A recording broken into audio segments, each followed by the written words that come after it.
दोस्तों, आज मैं आपको जिस घटना की कहानी सुनाने जा रहा हूँ, आप यकीन मानिए जब आप इस रूह कंपा देने वाली कहानी को सुनेंगे तो आप सिहर जाएंगे। और दोस्तों, ये वही घटना थी जिस पर फैसला सुनाते वक्त जज ने एक ऐसी बात लिखी थी जो वाकई में बड़ी दुखदायक थी। आपने शायद आज से पहले ये सच्ची घटना नहीं सुनी होगी। कहानी की शुरुआत होती है दिल्ली से।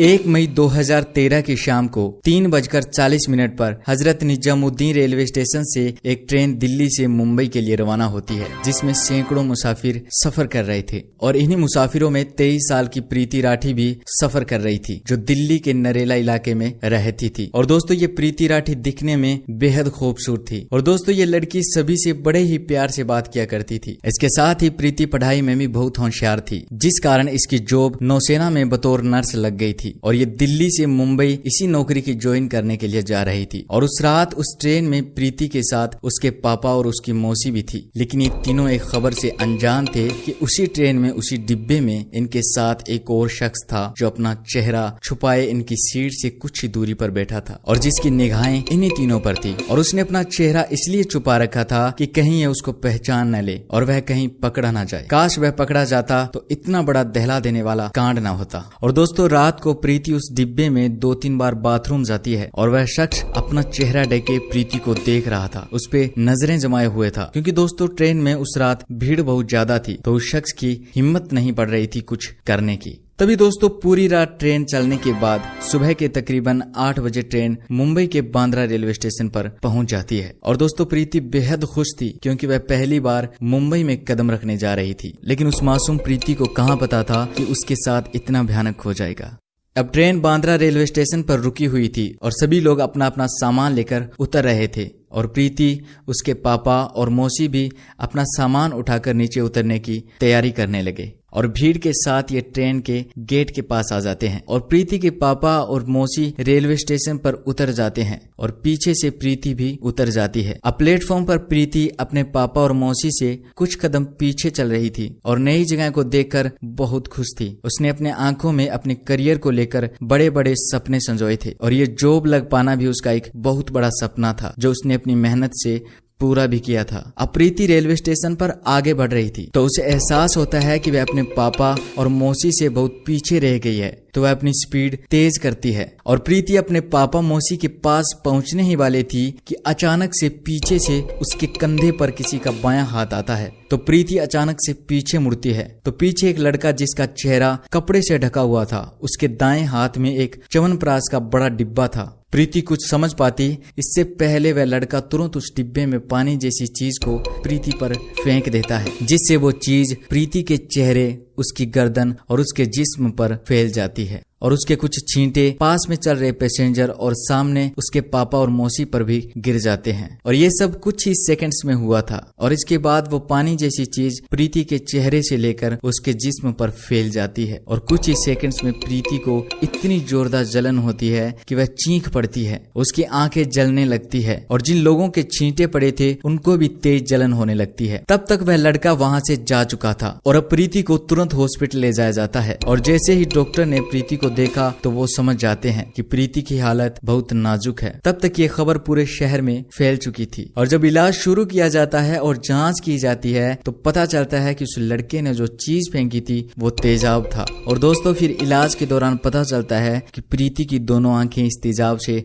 खत्म हो चुकी थी। और दोस्तों, प्रीति का चेहरा और उसका जिस्म इस तरह से जल गया था कि प्रीति को देखा भी नहीं जा सकता था। लेकिन प्रीति को इस बारे में कुछ पता नहीं था कि उसके चेहरे और उसके शरीर के साथ ऐसा क्या हो गया है। वह बार बार डॉक्टर से पूछ रही थी कि मुझे क्या हुआ है और मेरी आंखें क्यों नहीं खुल रही। और डॉक्टर्स उसे दिलासा दे रहे थे कि कुछ नहीं हुआ प्रीति, तुम जल्द ही ठीक हो जाओगी। उधर पुलिस उस लड़की की तलाश कर रही थी कि आखिर कौन था वो। और लोगों के मन में भी ये सवाल बार बार आ रहे थे कि आखिर उस लड़के ने इस मासूम बच्ची के साथ ऐसा क्यों किया। और जब सच्चाई सबके सामने आई तो इसने लोगों के रोंगटे खड़े कर दिए और कारण जानकर आप भी हैरान हो जाओगे। इसके बाद हॉस्पिटल में प्रीति से पूछा जाता है कि आखिर वह लड़का कौन था। तो प्रीति लड़खड़ाती सी आवाज में कहती है कि वह उसे सही से देख नहीं पाई थी कि वह कौन था। इसके बाद प्रीति की तबीयत और खराब होने लगती है। वह दर्द से तड़प रही थी। उसके अंदरूनी अंग डैमेज हो चुके थे जो धीरे धीरे काम करना बंद कर रहे थे।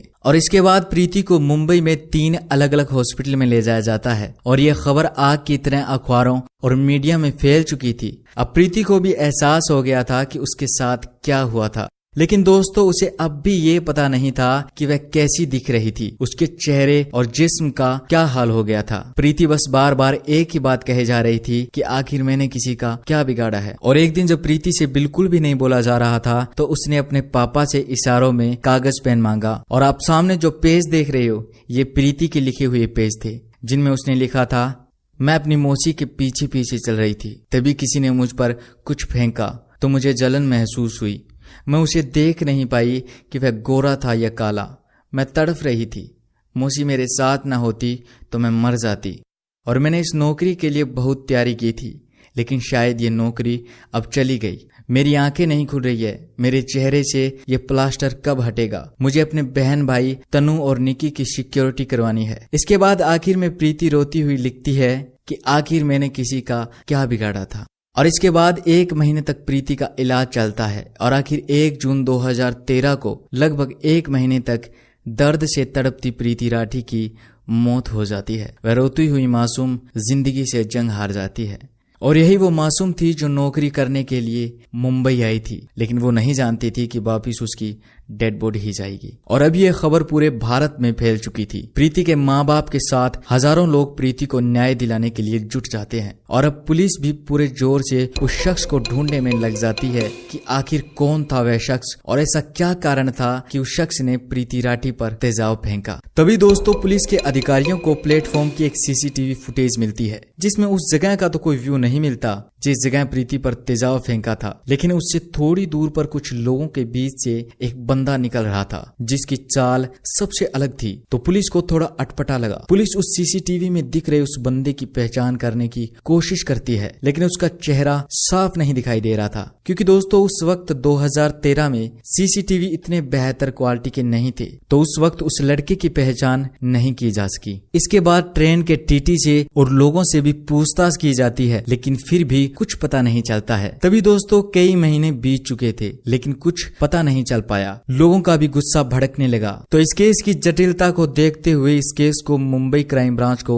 सौंप दिया जाता है और क्राइम ब्रांच की टीम पहुंच जाती है दिल्ली के नरेला में प्रीति के घर और पुलिस घर की जांच करती है और आसपास से भी पूछती है, लेकिन कुछ नहीं मिलता। तभी दोस्तों जब पुलिस प्रीति के घर के बाहर खड़ी थी तो उसके घर के सामने उन्हें 23 साल का एक अंकुर पवार नाम का लड़का मिलता है जिससे पुलिस पूछताछ करती है। वह लड़का जुबान से लड़खड़ा रहा था और अपने बयानों में कुछ गड़बड़ कर रहा था, तो पुलिस को उस पर शक हो जाता है। और फिर उसके बाद दोस्तों प्रीति की एक सहेली खबर देती है कि प्रीति ने उसको बताया था कि ये अंकुर पवार उसे धमकी दे रहा था कि वह उसे मुंबई में देख लेगा। तभी पुलिस का शक भी सही हो गया और पुलिस जैसे ही अंकुर पवार की कॉल डिटेल निकालती है तो पता चलता है कि अंकुर पवार उस दिन मुंबई में था। और ये पता चलते ही पुलिस तुरंत ही अंकुर पवार को गिरफ्तार कर लेती है। लेकिन दोस्तों इससे पहले भी एक लड़के को गिरफ्तार किया गया था जिसकी जांच में बाद में ये पता चला था कि ये शख्स उस वक्त मुंबई में नहीं था, तो उसको छोड़ दिया जाता है। लेकिन अब पुलिस अंकुर पवार को गिरफ्तार कर चुकी थी और उसे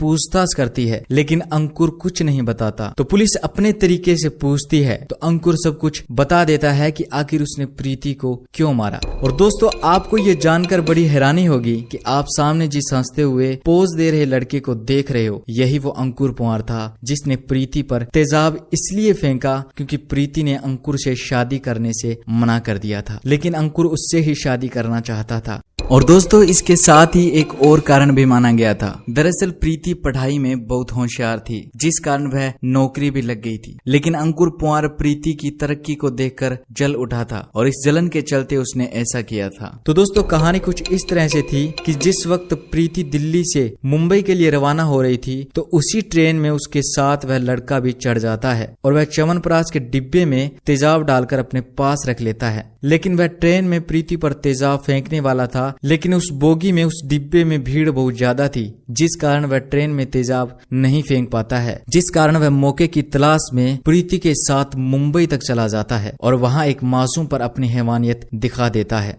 और प्रीति पर तेजाब फेंक देता है। इसके बाद दोस्तों हाई कोर्ट में केस चलता है और हिंदुस्तान में यह पहला केस था जिसमें तेजाब फेंकने पर फांसी की सजा सुनाई जाती है, लेकिन बाद में इस फांसी की सजा को उम्र कैद में बदल दिया जाता है। और दोस्तों इसकी सुनाई करने वाले जज ने लिखा था कि वह बच्ची 30 दिन इसलिए जिंदा रही क्योंकि उसने अपना चेहरा शीशे में नहीं देखा था, और अगर वह अपना चेहरा शीशे में देख लेती तो शायद वह पहले दिन ही मर जाती।